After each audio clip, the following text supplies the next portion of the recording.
하늘빛 향기 시청자 여러분, 또 멀리 선교지에서 주님의 복음을 위해 쓰시는 우리 선교사님들, 또 선교사님의 가족 여러분, 안녕하세요. 강석우입니다. 안녕하세요. 윤유선입니다.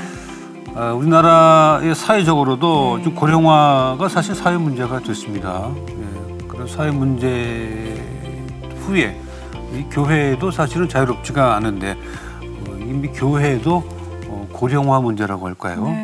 젊은 사람이 보이지 않고 연세 있는 분들만 가득 차 있는 어쩌면 이게 또 문제일 수도 있습니다. 맞습니다. 네. 정말 우리 교회에서 청년들이 사라지고 있다고 걱정 많이 하시는데요.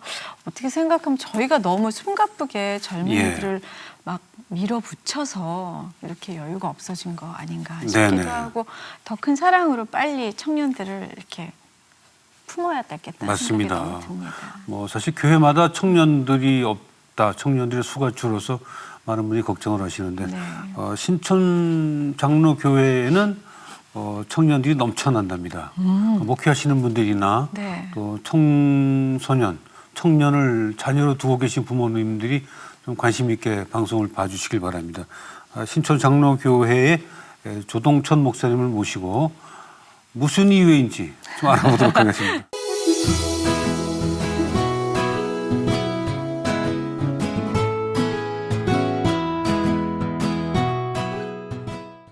조동천 목사님 반갑습니다. 네, 어서 오세요. 어서 오십시오. 예, 뭐 여러 가지 얘기를 나눌 텐데 네. 우선은 뭐 좀 급하네요 마음이. 신촌 장로교회를 신망하고 계시는데 대다수 교인들이 청년이라고요? 네, 한 40대 이하가 거의 네네. 80% 되는 것 같습니다. 이번에 연말에 네네. 한번 통계를 내보니까 그렇게 나오더라고요. 전체 교인 수는 몇 명쯤 돼요? 이제 출석 교인은 한 2,000명, 2,000명 되는데. 왔다 갔다 합니다. 그 신촌 로타리 근처에 있는 교회죠? 네, 거기서 홍대 현대백화점에서 홍대 쪽으로 홍대로 가다가 가기 전에 오른쪽에 네. 새카만 벽돌 건물. 네네, 압니다. 그 아무래도 그 주변에 사는 그 사람들이 학생들이 많아서 그럴까요? 네, 그런 면이 많은 것 같습니다. 예. 그러니까 그 연세대학교 있죠, 이화여대 있죠, 예. 서강대학교 있죠, 홍대 있죠, 명지대 있죠. 또 신촌에는 그 젊은 사람들이 많습니다. 그러니까 직장인들도 그렇고. 그 원룸에 있는 사람들이 많고 아마 그런 이유도 하숙생들도 많겠죠? 학생들도 많이 있는 것 많고 같고요. 또 원룸에서 생각하는 생활하는 학생들. 네. 네, 근데 그 교회는 오래된 교회잖아요. 네, 한 62년 됐고요. 네네네. 그래서 제가 이제 처음 부임했을 때, 음. 제가 이제 처음 이렇게 강단에 섰을 때 깜짝 놀란 게, 네. 제가 이제 어렸을 때부터 그 교회를 다녔고, 예. 저희 어머니뻘 되시는 분들이 대부분이어서 네네. 65세 이상의 그 실버 세대들이 대부분이었던 것 같아요. 그래서 예. 첫 설교를 하는데 그 예배당 색깔이 하얀 느낌이 들 정도로 흰 것처럼. 흰머리인 분들이 네, 많았거든요. 근데 네. 지금 예배 드릴 때 보면요, 거의 없습니다. 까만 흰머리가 머리가 거의 됐습니까? 없는 게, 그 왜 그런가 생각해 보니까 이제 젊은이들이 많이 오니까 네네. 연세 있는 어르신들이 그 분위기가 밝아지니까 예. 스스로 염색을 많이 하시는 것 같아요. 전체적인 분위기가 그럴 아주 수도 역동적이고 생동감 있게 젊은 예. 분들로 많이 바뀐 느낌. 그래서 권사님들도 많이 젊으셨어요, 요새 볼 네, 때. 네. 네. 어르신들이 좋아. 어르신들은 사실은 본인이 출석하던 교회를 네. 참 못 떠나십니다. 그럼요. 그죠? 예. 고향이고 집이기 때문에. 네, 근데 그렇습니다. 젊은 친구들은 절대 그런 거 없습니다. 네, 맞습니다. 모이는 때는 모이는 곳은 이유가 있는 거고 네. 떠나는 곳은 이유가 있어요. 네, 그럼 목사님 생각하기에 젊은이들이 모이는 이유가 뭘까요? 젊은이들이요. 네네. 생각보다 그 진리에 대한 갈망이 굉장히 큽니다. 네. 그래서 그 젊은이들 마음속에 변치 않는 영원한 진리, 그 복음의 본질을 전해주는 것하고요. 예. 그 복음 속에는 변치 않는 하나님의 사랑이 있지 않습니까? 네네. 그 젊은이들이 가장 힘들어하는 것이 이 사랑받지 못하고 자기 존재감을 찾지 못하고 또 사랑에 대한 배신감과 상처들이 많은데, 그 복음의 본질이 하나님의 변함없는 완전한 사랑이거든요. 네. 복음의 본질을 전하게 되고, 그리고 거기에서 인생의 사명이 나오게 되고, 네네. 그러다 보면은 젊은이들이 그 진리의 말씀에 대한 갈망 때문에 모여들지 않나 하는 그런 생각이 그렇군요. 들고요. 그리고 또 어떤 의미에서는 교회에 대한 이미지가 바뀌는 게 굉장히 중요한 네네. 어떤 이유 중에 하나인 것 같습니다. 그러니까 교회 가면 왠지 요새 젊은이들이 그 고리타분하고 시대에 뒤떨어지고, 네네. 그러니까 예전에 저희들이 어렸을 때는 교회는 굉장히 세련되고 문화적으로 앞서고 그랬죠. 시대를 이끌어가는. 네네. 그리고 교회 가면 왠지 그랬죠. 내 네. 존재감이 좀 업그레이드된 느낌이 들었거든요. 옛날에 신문화죠, 사실은. 그렇죠. 그런데 요새는 교회 가면 뒤떨어진 느낌이 들고 예. 예전에 저희가 이제 다른 종교에 대한 이미지가 교회에 들어와 있는 그런 느낌이거든요. 네. 근데 그런 어떤 이미지를 바꾸는 아주 중요한 그 네네. 행사들을 하게 되죠. 그래서 그렇군요. 젊은이들의 특성 중에 하나는 뭔가 이렇게 이해가 돼야 움직이고 맞습니다. 납득이 돼야 움직이는데 맞습니다. 예. 성경 말씀을 어떻게 다 납득을 하겠어요? 예, 그러니까 복음을 선포할 때요. 네네. 예를 들어서 이제 기존의 메시지들은 믿습니까? 또는 사랑하십시오, 네네. 행하십시오, 이제 이렇게 이야기를 하잖아요. 그런데 그 예수님의 말씀을 보면 자동으로 납득이 될 이야기들이 있거든요. 네네네. 예를 들면은 하나님의 사랑을 이야기할 때 하나님은 당신을 사랑하십니다 이렇게 표현하는 게 아니라 잃은 양 비유라든지 목자가 네네. 찾도록 찾아다니는 거, 잃은 아들 비유라든지. 그래서 듣는 청중들이 너무 쉽게 이해할 수 있고 납득이 가고 네네. 마음이 감동이 되는 그런 이야기를 하셨거든요. 그렇죠. 그러니까 저도 이제 설교를 할 때 단순히 그냥 믿으십시오라는 어떤 협박하듯이 네네. 안 믿으면 지옥 갑니다. 주입보다는. 뭐 이런 그렇죠. 주입식이 아니고 그들이 논리적으로 그냥 납득이 될 수 있도록 네네. 왜 믿어야 되는지, 믿을 때 얼마나 놀라운 일이 있는지, 왜 사랑해야 되는지, 사랑의 그 영광이 얼마나 위대한 이런 걸 네. 설명을 하기도 하고요. 근데 이것을 더 입체적으로 느끼게 하는 방법이 문화적인 요소를 사용하는 겁니다. 예. 그러니까 예를 들어서 문화 예배 같은 거를 드려주면은 오페라나 네네. 또는 영화나 또 발레나 또는 종합예술적인 것을 통해서 복음의 아주 본질적인 것을 드러내는데 쉽게 이해할 수 있도록 형식을 취해서 합니까? 이제 그건 한 1년에 한 4번 정도요. 문화 공연을 하는 거죠, 네, 그냥? 공연을 네. 완벽한 공연을 하고요. 누가 그걸 하나요? 음악 이제 굉장히 어려운 일일 수 있거든요. 일반 교인들이 생각할 네네. 때는 일반 교회에서는 엄두를 못 내겠죠. 어떻게 오페라를 교회에서 공연하겠어요? 글쎄요. 네. 근데 제가 이제 오랫동안 목회를 하면서 네. 정말 은사가 있는 훌륭한 음악가들이 제 주위에 같이 목회를 네. 하게 됐고요. 그분들이 마음껏 은사를 쓸 수 있도록 제가 배려를 하는 거죠. 예. 그분들 입장에서는 되게 재미있어 하십니다. 예. 본인의 전공이고 전문가이고 오페라를 만드신 분들이니까 도대체 이 오페라를 통해서 어떻게 하나님의 말씀을 전한다는 건가 이런 네. 기대감들이 네네. 있으신 것 같아요. 네. 예를 들면 뭐 니골레토 같은 이제 오페라를 하게 되면 네. 이것을 선정하고 진행하시는 분 입장에서는 음. 이 전체가 증오, 복수 맞아요. 네, 성경적이지 않아요. 네, 성경적이지 않잖아요. 네, 네. 그러니까 인간의 그 사랑의 애증이 담겨져 있는 끈적끈적한 세속적인 느낌이 나는 그런 것들이 뭐 오페라고 영화고 그런 건데 대체로.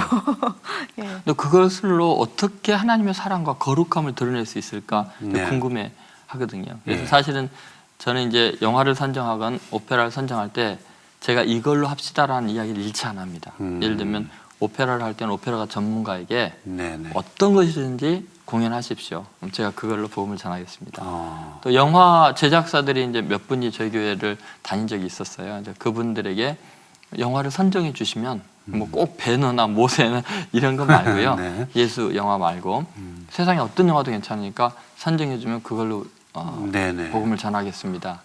그럴 경우는 아주 재밌는 현상들이 많이 일어나요. 영화를 보고 복음을 전하고 그렇죠. 오페라를 보고 복음을 전하면 다 집에 가셔야 될 시간인데. 그런데 긴 시간 그거를 그럼 같이 하시나 그거를요 봐요? 굉장히 재밌게 합니다. 예를 들어서 친절한 해설 있는 오페라, 예. 친절한 오페라 이런 식으로 해가지고요. 오페라 이게 갈라 콘서트 같은 느낌도 갈라 나지만 콘서트래요? 네. 실제로 전문가가 나와서 그것을 해설을 해주는 거죠. 대학 네네. 교수님, 오페라 전공하신 교수님이 해설을 해주면서 또 영상으로도 처리가 되면서 네. 또 진짜 가수들이 또 연기도 하면서 네. 그래서 다양한 장르를 통해서 굉장히 압축을 해서 하게 되죠. 공연을 만약 길게 해도 1시간에서 1시간 반 정도로.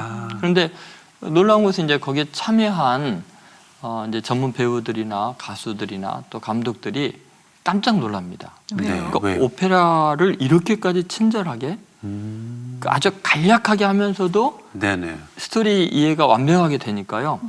제가 이것을 한 10여 년 넘게 해왔는데 예. 그때 한 유명한 분이 그런 이야기를 하더라고요. 보더니요. 이렇게도 오페라를 할 수 있다니. 네. 이렇게 이해가 쉬우면서도 압축이 돼 있으면서도 감동적이다. 그래서 그걸 한번 시도해 보겠다고 하더라고요. 그러더니 최근에 이제 클래식의 흐름이 정말 그분이 시도를 하시면서부터 이렇게 좀 달라지는 것 같아요. 예를 들어서 진짜 해설이 지금 있는 해설이 거. 있는 뭐 네. 피아노도 그렇고요. 클래식 공연 중에 유명한 배우라든지 이런 분들이 해설을 하잖아요. 네네. 많이 네. 하시잖아요. 그 굉장히 좋은 많이 것 하죠. 같습니다. 예를 들어서 이제 뭐 실명을 그렇게 해도 괜찮나 괜찮습니다. 모르겠네요. 저희 교회에서 이제 사랑의 묘약 오페라를 네네. 할 때 정말 힘든 일인 것 같은데 이제 저기 이문세 집사님이 네네. 해설을 해주셨어요. 참 어려운 일이실 텐데 그 많은 것을 외워서 너무 네네. 친절하게 해설을 해주시다 보니까 정말 그 전체 스토리나 내용이 아주 감동적으로 네네. 훨씬 업그레이드되고 또 일반 뭐 가난한 사람들도 오고 오페라가 뭔지도 모르는 예. 이웃들이 와서 그것을 보면서 너무 감동을 하죠. 근데 그런 것들이 계속 하다 보니까 최근에 이제 문화의 흐름이 이제 클래식한 것이 뭐 특별한 사람들 말이 아니라 네네. 누구나 쉽게 접할 수 있는 걸로 이렇게 친절한 방향으로 지금 많이 바뀌고 있는 맞아요. 그 흐름을 그렇습니다. 느끼는 예. 거죠. 근데 그 오페라 예배 때는 목사님이 막 배우 복장을 입으셨다고 노래도 하시고요. 네, 그러니까 모차르트와 살리에르 같은 네. 경우는요. 같이. 이제 저 같은 경우는 이제 전문가들이 마음껏 일할 수 있게 하는 겁니다. 네네. 예를 들어서 제가 어떤 복장을 하고 나오냐를 제가 결정하면 안 된다고 생각을 해요. 네네. 저는 그분들이 시키는 대로 합니다. 연출가에 따라 근데 해서. 네. 그랬더니 그 모차르트와 살리에르에 나오는 어떤 그런 그 좀 독특한 복장들이 있잖아요. 네. 가발도 쓰고 네. 제가 하얀 70 가발을 년대. 쓰고 스타킹 신고 부츠 신고 그렇죠. 네. 그렇게 해서 이제 부목사님들한테도 전부 다 그렇게 하라 그랬더니 예. 부목사님들이 막 빌더라고요. 목사님 가발은 쓰겠고 어. 위에 옷은 하겠지만 스타킹만은 안 됩니다. 그래서 그럼 그렇게 하라 그랬더니 되게 어색한 모습으로 이제 안내를 하신 거예요 목사님들이. 아, 네. 그래서, 안내. 네, 안내를 하고 있고 저는 이제 그 복장을 스타킹을 다 하고 네. 앞에 나가서 오페라 끝난 다음에 갑자기 짠 나타나서 그 오페라에 대한 이제 설명을 하는 거죠. 모차르트와 살리에르의 그 이야기를 보면서 네. 인간의 그 시기심, 경쟁심 그것이 얼마나 사람을 불행하게 하는지 네네. 그래서 이제 다윗과 사울의 사울의 비유를 하는 거죠. 그렇군요. 네. 그러면서 하나님의 사랑이 우리에게는 얼마나 크고 위대한가를 이제 대입시켜서 예. 설명을 하는. 그런데 그런 샬리르 복장을 하셨어요, 목사님이요? 뭐 그런 식으로 이제 하고 저는 뭐 그게 살리에르인지 모차르트인지 예. 모르고 그냥 해주는 대로 아니 근데 그 교인들도 네. 목사님이 그렇게 변신하는 모습만 네. 가지고도 굉장히 친근하게 느낄 그렇죠. 거예요. 이제 부목사님들이 처음에 어색해하고 예. 불만 입이 이렇게 나왔다가요. 네. 교인들이 들어오면서 갑자기 자기 교구 목사님이 이렇게 복장을 하고 있으니까 목사님 사진 찍어야 하고 매달려가지고 사진을 많이 찍잖아요. 네. 그러니까 부목사님들이 나중에 기분이 좋아가지고요. 예. 목사님 감사합니다, 감사합니다. 예. 근데 저 같은 경우 그 복장으로 탁 등장하니까 와 하고 그냥 재밌어하죠. 네, 재밌어 나오고요. 친근해하고. 마음이 확 열려버리죠. 맞습니다. 그날은 그러니까- 진짜 아무도 주는 분 없이 설교 그렇죠. 듣는 거 그러니까 아니에요? 믿지 않는 사람들이 와서요. 네. 네네. 제가 만약에 가운을 입고 목사래니 하고 있으면 그분들이 마음 문이 다 닫히거든요. 조금 그렇죠. 그런데 교회 와서 목사가 그렇게 광대 같은 모습을 하고 나오니까 안 믿는 사람들이 마음이 확 열리죠. 네네. 그래서 제가 친절하게 설명을 하고 복음 들으면 박수치고 좋아하고 나중에 예수님 영접하실 분 손들어보면 네네. 손 들고 영접기도 따라하고 그러죠. 그런 그 오페라 같은 거 공연하거나 하면 그 젊은 친구들은 좋아했는데 네. 기존에 그 교회에 연세든 네. 그분들은 뭐라고 얘기해요? 혹시 뭐 그러니까 안 이제 자는 분들 없어요? 이게 나이와 상관없이요. 예. 개인적인 취향과 신학의 성향의 문제더라고요. 예를 들어서 저희 신천교회는 연세 많은 분들이 굉장히 사회적인 그 굉장히 높은 하이클래스에 있었던 분들이세요. 네네. 그러니까 70년대, 80년대 한국 사회를 움직이셨던 분들이라 네네. 지금 70대, 80대 분들은 오페라를 너무 좋아하세요. 어. 그리고 뭐 교회에서 그 오페라 공연을 한다니까요. 진작 이런 게 있었어야 되는데 하면서 네네. 너무 즐기고 그래서 강남까지 이사 가신 분들이 토요일 날 밤에 그거 보러 일부러 오셔가지고 예. 너무 행복해 하시고요. 연세 많은 분들이. 어. 근데 제가 아주 의외는 오히려 40대에서 50대 요 사이에 젊으신 분들이 되게 힘들어하셨어요. 아, 그래요. 왜냐하면 제가 오기 전에 뭐 그분들은 저랑 이제 가까웠게 어렸을 때 같이 지낸 분들인데 네. 어렸을 때 우리 교회가 너무 좀 그 고리타분하다 이래서 좀 문화적이고 좀 진취적인 게 있었으면 좋겠다 하고 같이 했던 분들인데 네. 이제 제가 다른 데 이제 목회하고 그동안에 한 25년 후에 와 보니까 이분들이 교회에 익숙해져 있어 갖고 그 분위기에 네. 아주 그 극보수적인 아주 전통적인 것을 강조하고 이게 성경 말씀 외에는 아무것도 안 해야 되는. 네네. 그래서 그분들이 오히려 힘들어하셔요. 그래서 이제 제가 목회를 하면서 그분들을 동역자로 같이 일하기를 원하는데 네네. 안타까운 거는 이제 소수이지만 그분들은 한 번도 안 오셨어요. 네네. 교회에서 왜 문화 공연을 하냐? 어. 문화는 인간을 위한 거고 예배는 하나님을 위한 건데 네네. 있을 수 없다. 그런 생각을 가지고 계시더라고요. 근데 기존의 신앙의 익숙함이라는 것이 조금만 불편하게 돼도 사람들이 받아들이기 힘들었지. 예전에 저희 어렸을 때 교회에서 기타 친다고 장로님들이 막 화를 내고 그랬죠. 그럼요. 네. 드럼은 드럼 들어올 치고. 건 상상도 못했는데 지금은 그럼요. 자연스럽지 않습니까? 네네. 근데 그분들도 이제 그런 과정이 필요한 것 같습니다. 그런데 사실은 예수님에게서 제가 배운 거거든요. 예수님께서 설교를 하실 때 보면요. 예를 들면 누가복음 15장에 그 잃은 양 비유, 그다음에 잃은 은전 비유, 잃은 아들 비유를 보면요. 하나님이라는 단어가 한 마디가 없습니다. 네. 놀랍게. 그리고 아주 짤막한 스토리죠. 그렇죠. 그게 뭐 좀 길게 하면은 그게 뮤지컬이 되고요. 맞습니다. 그런 것들이 뭐 전부 다 문화적인 단편 소설이 될 수도 있고. 예, 예. 그런데 그것만 이야기하셨는데도 우리는 그거 보면서 하나님의 사랑이 느껴지거든요.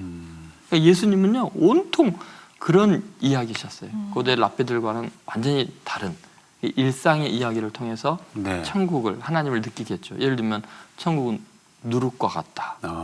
아니 얼마나 불경하게 느껴지겠어요. 여자가 가로선말에 갖다 놓은 누룩 부엌에서 있는 일을 천국으로 비유하셨으니까요. 겨자씨 하나과 같다.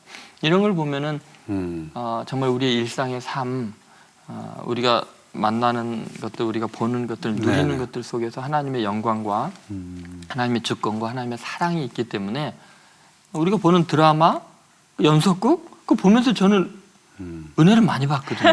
네네. 드라마 보면서 은혜 엄청 받아요. 뭐 깨달을 수 있죠. 거기서. 그렇죠. 예를 들면 이제 제가 중학교 때 예수님 믿은 지 얼마 안 됐을 때요. 예. 버스를 타고 가고 있었는데 갑자기 유행가가 나오는 거예요. 예. 근데 유행가 중 이런 거였거든요. 당신 없이는 못 살아. 네네. 나 혼자서는 못 살아. 헤어져서는 못 살아. 아시죠? 네. 우리 네네. 세대니까. 알죠. 떠나가면 못 살아. 예. 근데 제가 그 유행가를 들으면서 눈물이 주룩주룩 흘렀어요. 중학교 때. 중학교 때. 하나님을 생각하시면서요. 왜냐면 주님 없이는 못 살아. 네네. 나 혼자서는 못 살아. 주님과 헤어져서는 못 살아. 떠나가면 못 살아 생각이 나니까 뭐 너무 은혜가 돼가지고. 네네. 네. 그럼 드라마 볼 때 왜 은혜가 안 되겠어요? 그 오페라 보면서 왜 은혜가 안 되겠어요? 그 인간의 죄성을 보면서 그렇죠. 왜 그럼요. 회개가 안 되겠어요? 네네. 그런 거죠. 그런데 뮤지컬 그 오페라는 어느 만큼 네. 그 해설하는 방향에 따라서 그럴 수 있는데 네. 영화는 이미 그렇죠. 완성품이기 때문에 네. 요즘 영화가 폭력적이기도 네, 하고 맞습니다. 네. 그 성적인 문제도 많고 예, 그렇죠. 그런 영화를 교회에서 보기가 맞습니다. 쉽지 않을 텐데요. 쉽지가 않죠. 어떻게 고르세요? 그래서 예를 들어서 영화를 제가 고르면은 예. 세상 문화에 대해서 제가 포기하는 게 되잖아요. 네네. 어떤 영화든지 갖고 와라. 그럴 수밖에 없는 거예요. 그래서 전문가가 생각하기에 가장 의미 있는 영화가 뭐냐. 당신 제작사 사장으로서 가장 좋은 영화가 뭐라고 생각하는가 네네. 했더니 파이란이라는 영화를 가지고 파이란. 왔어요. 네네. 최민식 씨가 네네. 주연이었던 예, 예. 거죠. 근데 제가 신춘교 오기 전에 이제 개척교를 할 때 예.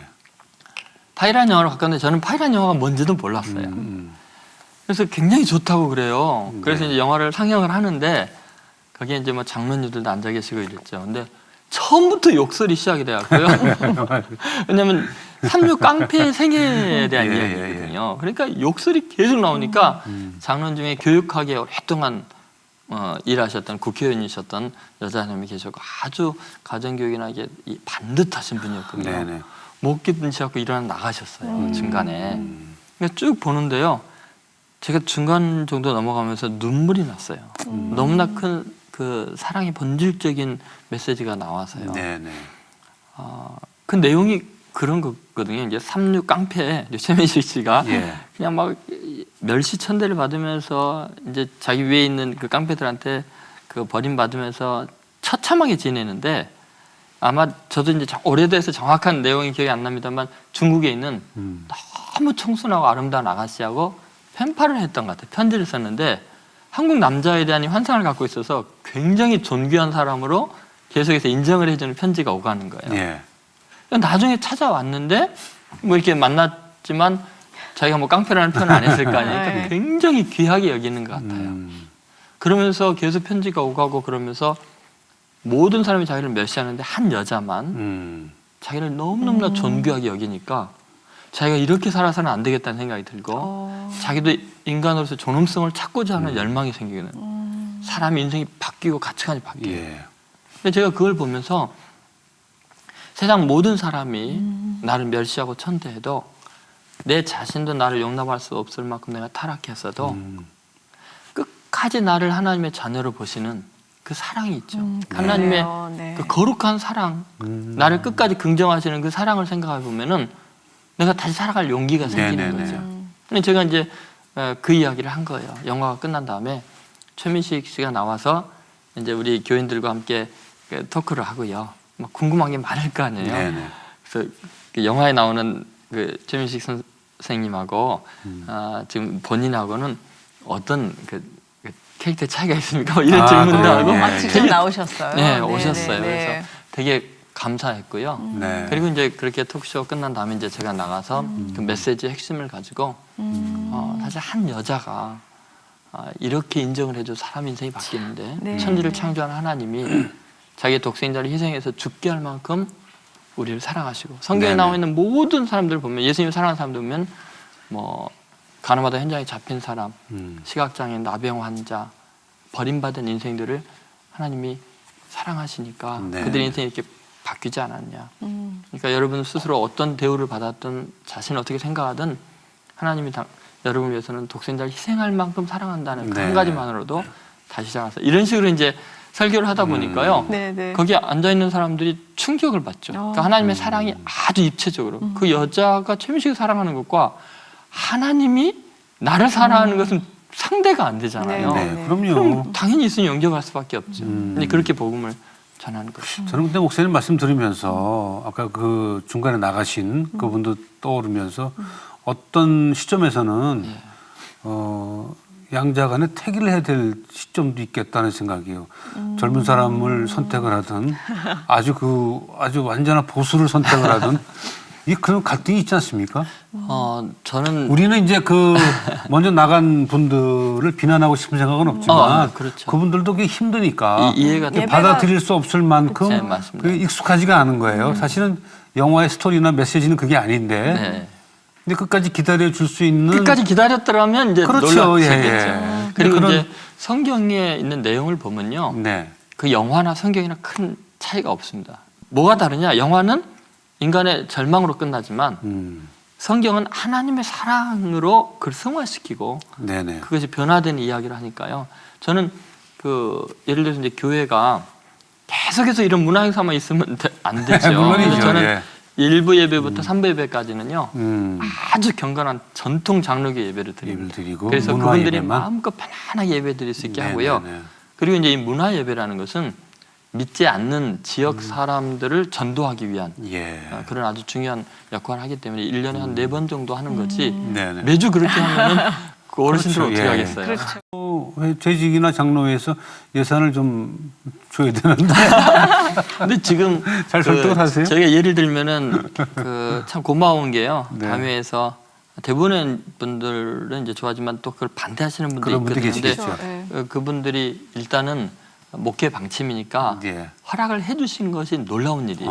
아. 전통적인 교회에서 그런 문화 행사를 할 수 있게 허락해 주신 게 고맙고 그러나 이제 예산을 마음껏 쓰지는 못하죠. 네네. 다른 많은 건데 이것은 문화 선교 일환이기 때문에 선교를 위한 거기 때문에 예. 그분들이 한 2천만 원 정도 이렇게 1년에 예산을? 이제 해주지 않습니까? 그러면은 네 편의 문화 행사를 하려면요 오페라 하나만 만들어 2천만 원이 훌쩍 넘었거든요. 그렇죠. 예. 그런데 그게 가능한 이유가 아주 헌신된 사람들이 있어서 가능합니다. 네. 아까 말했던 뭐 영화 제작사라든지 또 오페라를 만드신 분들이라든지 또 출연하는 그런 오페라 그 가수들이 네. 분들은요 세계적인 수준의 분들이거든요. 아, 그래서 교회에다 네, 교회 출석하는 다니시는 분들이에요? 그러니까 저랑 같이 이제 그 한 20년 가까이 10몇 년을 같이 지금 움직이시는 분들이 계셔요. 저랑 나이가 동갑인데 네네. 이 서울대 음대를 나오고 오페라를 전공하신 이제 로마에서 이태리에서 전공하신 아주 탁월한 분들이시죠. 어느 분이에요? 어느 분이세요? 그 이제 노선호 집사님과 네. 이규성 집사님이란 분들 이제 노선호 집사님 저게 삼부상가대 지휘도 하시고 네네네. 이규성 집사님 같은 경우는 네네. 또 아주 로마에서 마리아 칼라스 콩쿠르나 이런 네네, 데서도 유명하죠, 뭐 그분은. 최고의 상을 받고 이런 분들이고 어허. 또 오페라를 제작도 하셨던 분이에요. 근데 이분들이 뭐 소품이나 예. 또 이분들 인맥이 있잖아요. 그렇죠. 그 서울대 음대 동기들이나 유럽 동기들이 있으니까 그분들은 뭐 세계적인 분들이거든요. 나승서, 테너 이런 분들이 거의 뭐 자원봉사다시피 하나님 일이라고 하면서 그냥 교통비 정도만 받으시고 예. 그러니까 다른 데에서 뭐 하는 것보다 10분의 1도 안 받으시는 거예요. 그러니까 그분들의 헌신이 있으니까 가능한 거죠. 그렇죠. 예전에 뭐 우리가 어릴 적에는 그냥 말씀만으로 단순한 의미로 전달이 됐지만 네. 요즘 젊은 분들은 그것만 가지고는 좀 심심해하죠. 그- 다양한 네. 그렇죠. 그 컨텐츠를 발휘해야 돼요. 네. 아 근데 목사님 전에 그 중학교 때 아까 말씀하셨는데 눈물을 흘리셨다고 유행가 가사를 들으시면서 네네네. 그때 꿈은 뭐였을까요? 그러니까 저는 예. 이제 어렸을 때 사실 초등학교 때 꿈은 타잔이 꿈이었습니다. 아, 그래서 영화 타잔이 그때는 뭐 타잔이 최고죠. 네, 그래서 저는 뭐 정말 뭐 코끼리 타고 뭐 집하고 네네. 함께 밀림을 누비고 네, 그래서 네. 저 연대 뒷산 그쪽 근처에 살면서 신촌에서만 살았거든요 어렸을 때. 네네. 그러면서 그 뒷산에 나무에다 새끼줄 매갖고 돌아다니고 아, 진짜요? 그렇게 재밌게 지냈는데 어머니께서 이제 아프셨어요. 그래서 어렸을 때부터 많이 아프셔서 예. 의사가 되는 게 꿈이었습니다. 네. 그래서 가난한 사람들 좀 마음껏 치료해주고 싶다. 네, 꼭 네. 의사가 되겠다는 생각을 했죠. 그러고 보니까 의사가 잘 치료하려면 과학이 발달해야겠더라고요. 그렇죠. 그래서 이제 어느 때인가 과학자로 바꿨어요. 아, 네. 그래가지고 여러 가지 뭐 과학 도서들 막 우주에 대해서 뭐 여러 가지 세포 뭐 연구하면서 너무 재밌게 지냈죠. 그러다 보니까 과학이 발달하면은 좋을 것 같은데 이 생각 자체가 병들면 과학이 발달하면 인류의 재앙이 된다는 생각이 들었어요. 네. 아 그래서 이거는 이 생각을 바꿔야 되는구나 사람의 네네. 가치관을 바꿔야 되겠구나. 그러면 훌륭한 과학자들이 좋은 일에 쓸 수 있고 의사들도 가난한 사람 도와줄 수 있겠다. 그래서 멋진 철학 체계를 민족 정신을 만들어야겠다는 생각이 들었어요. 네. 그래서 철학자가 될 생각을 한 6학년 때 중학교 1학년 때쯤 했던 것 같아요. 정말 깊이 네, 생각하셨고 굉장히 깊이 생각을 했어요. 아주 내성적인 어린이였나 봐요. 그러다가 이제 하거든요. 네네. 그러다가 제가 성경을 이제 읽게 됐죠. 중학교 1학년 때 교회 선생님이 저희 집에 와가지고 너 왜 잠자고 있냐고 주일날 교회 가자고 그런 바람에 이제 네네. 제가 교회를 가게 됐어요. 그리고 마태복음부터 이제 읽으라 그래서 읽는데 산상보훈을 읽으면서 제가 너무 감동을 해가지고 만약에 이대로 우리 민족이 살면 얼마나 행복할까, 얼마나 멋진 세계가 될까. 그래서 내가 평생 철학 체계를 하나 만들려고 그러는데 만들 필요가 없는 거예요. 너무 완벽한 세상이 있는 그렇죠. 거예요. 너무 멋지고 아름다운 세계가 있는 거예요. 그래서 네네. 제가 평생 이것을 우리 민족 정신으로 아주 세워 나가기 위해서 내가 어떤 사람이 돼야 될까 고민하는 중에 이제 연세대학교 한 교수님이 저희 교회에 와서 부흥회를 하셨어요. 근데 제가 그 메시지에 너무 감동을 해갖고 중학교 나도 때요? 네, 중학교 네. 그래서 2학년 때 제가 나도 저분처럼 제가 교수가 되겠다. 저분처럼 목사이면서 교수가 되겠다는 생각을 했죠. 네네. 그리고 이제 여지까지 한 번도 안 바뀐 거예요. 그렇군요. 그래서 어떻게 하든지 좀 이 민족이 함께 하나님의 나라 영광을 위해서 멋지게 살아가는 세상을 예. 만들어야겠다. 그리고 신학을 하시고 지금 교회에 오시기 전에는 어떻게 그 개척교회를 하셨나요? 예, 그렇죠. 제가 이제 그 현대교회라고 예. 그 소망교회보다 한 1년, 2년 먼저 된 아주 유명한 분들이 다니는 교회가 있습니다. 강남에.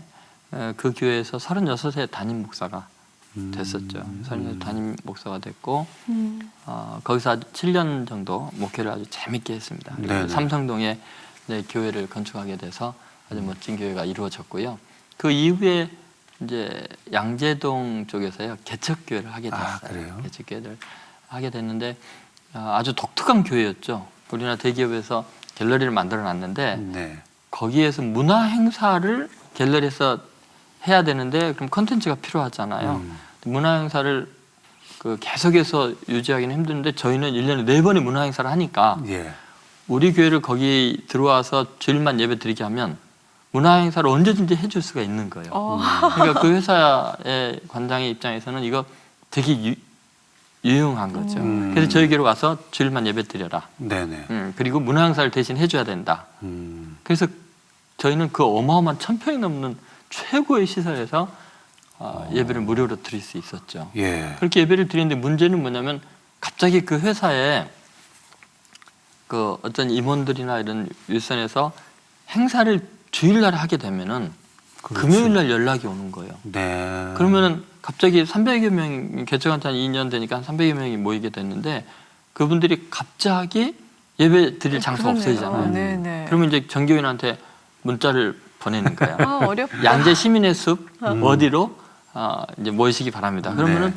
갑자기 양재 시민의 숲에 주일날 성들이 쫙 모여서 야외 예배를 드리게 되죠. 네. 예. 또 어쩔 때는 양재천에서 예배 드리고 어쩔 때는 한 대학의 공연장, 극장에서 뭐 숙명여대 같은 그런 데서 네. 예배를 드리는데 햄릿 공연을 하는 거기에서 햄릿을 보면서 그걸로 문화 예배를 자연스럽게 드리기 위해 전교인이 햄릿 공연을 보고 그걸로 제가 설교를 하면서 주일 예배를 드리고 네. 그런 식으로 해서 거의 광야의 천막교회처럼 와. 그렇게 몇 여기저기 년을 네, 마치 년을- 자유롭게 몇 년을 그렇게 그렇게 한 하셨어요? 그 2년 정도를 이렇게 네네. 자유롭게 드렸죠. 그래서 완전히 그 아주 역동적인 교회 생활을 했던 것 같아요. 그러다 보니까 이제 뭐 사장이 바뀌고 이러니까 이제 저 주위에서 안 네. 믿는 사람들과 이제 불교 쪽이나 뭐 이런 분들이 그 왜 거기서 예배를 허락하느냐고 이제 항의가 많이 들어가니까 그렇겠죠. 폐를 끼치지 않으려고 저희가 이제 나갈 생각을 했죠. 그러다 이제 다른 여러 교회에서 좀 같이 예배 드리자 요청들이 많이 왔고 건물은 다 지어놓고 부도가 나서 이제 어려운 교회들이 저희 교회가 그대로 들어오면 좋겠다 그런 요청들이 많았습니다. 네네. 그러니까- 그러면은 그 신천 장로교회로 오셨잖아요. 네. 그분들은 다 어디 가셨어요? 오라 그런 데가 한 3군데 됐어요. 네네. 서울대 주위에 있는 교회들 뭐 이런 데서 오라 그래서 저희들은 이제 건물이 없이 서럽게 있다가 네. 들어갈 수 있다는 생각이 너무 재밌게 다니고 있었는데 음. 이제 신천교회에서 담임 목사를 청빙을 하려는 거예요. 네. 그러면서 이제 저에게 좀 와줬으면 좋겠다 하는 이야기를 하더라고요. 그래서 저는 개척교회를 하고 있으니까 못 가겠다 그랬더니 교인들 중에서 몇 사람들이 그 이야기를 하는 거예요. 원래 우리 교회는 젊은이들을 구원하기 위해서 신촌에다가 성경공부 센터를 원래 만들기로 했지 않냐. 그런데 신촌에서 오라는 것은 그냥 하나님의 부르심인 것 같다. 네. 교인들이 그러는 거예요. 그래가지고 교회 회의를 한 10번 정도를 했어요. 예. 그러면서 우리가 어떻게 하는 게 좋겠느냐. 그리고 이제 목사님이 그 교회에서 자랐고 그 교회에서 장학금 줘서 신학교를 다녔기 때문에 네. 그 교회에 가셔서 이제 은혜를 갚을 때가 온 것 같습니다. 교인들이 그러는 거예요. 그래서 그 교인들도 참 신기하잖아요. 네. 광야교회 교인들이신 거죠. 그래서 그냥 네. 다 들어갑시다. 단 들어갈 때 그 계급장 떼고 들어갑시다. 그리고 교회 대 교회 통합이 되면은 네네. 반드시 신촌교회파, 그 하늘샘 그렇게 교회파 되죠. 이게 그럼요. 갈등이 네네. 생기게 된다는 거예요. 네네. 그러니까 그 장로님 중에 한 분이 음. 들어갈 바야 우리가 뭐 주님을 위해서 예수 믿는 사람들인데 네. 자기는 장로 다 내려놓고 권사 다 내려놓고 개별 등록을 합시다. 아. 그래서 그 많은 사람들이 다 개별적으로 들어오는 신입교인으로. 거예요. 그냥 신입교인으로 들어온 거예요. 그러니까 아무것도 그냥 특권, 기득권 부리지 않고 들어온 거죠. 네네. 그러니까 놀라운 일이죠. 있을 수 그렇죠. 없는 일이죠. 네, 네. 근데 그렇게 들어왔는데 이제 그 들어오기 전에 결정하는 과정에서는 혹시 나를 위해서 저분 내 눈치 보니라 그런가 해서 이제 전체 교인들 회의를 할 때 제가 2번인가 빠졌어요. 그래서 거기서 결정을 해주는 대로 하겠다. 그렇게 했더니 이제 저 없는 데서도 만장일치로 똑같이. 들어가자. 네. 그렇게 했죠. 그리고 이제 전체가 다 들어오기로 한 그 전주일 날 부목사님이 네네. 여기 강남에 이렇게 개척을 한 교회에 없어지는 거 아까우니까 자기가 계속 개척을 하고 네. 또 들어가면 어떻겠습니까? 그렇게 하자고. 그래서 이제 양쪽 교회가 다 네. 있게 된 거죠. 오늘 목사님 모시고 젊은 청년들이 연세 장로교회에 왜 이렇게 많을까를 알아봐서 역시 문화 예배, 문화 사역이 참 중요하다는 생각을 했는데 많이 좀 생각을 해보면서 우리가 할 일은 무엇인가 네. 그런 시간을 갖도록 하겠습니다. 오늘 고맙습니다. 네. 네, 목사님 감사합니다. 네. 오늘 할 말씀이 좀 많으신데 다음에 기회가 되면 다시 한번 네, 뵙도록 네. 하겠습니다. 고맙습니다. 네, 감사합니다. 네, 감사합니다. 감사합니다. 어떤 사람을 사랑하게 되면은 그 사람에 대해서 관심을 갖게 되고 또 그 사람이 좋아하는 것을 같이 좋아해야 됩니다. 청년들이 교회를 떠난다고 생각하시는 분들, 청년들이 뭘 원하고 뭐를 좋아하는지 알아서 그들이 좋아하는 것을 같이 좋아하면서 그들을 말씀 앞으로 인도하는 것이 옳은 방법이 아니었나 하는 목사님과의 얘기 가운데 저의 느낀 점입니다. 네, 진짜 모두 각자 받은 달란트로 하나님을 찬양할 수 있는 거니까요. 너무 이렇게 틀 안에 가둬두는 거는 조금 예. 답답하지 않나 생각이 다시 들었습니다. 생각을 좀 많이 해야죠, 우리 스스로도. 네, 다음 시간에 또 뵙도록 하겠습니다. 감사합니다. 고맙습니다.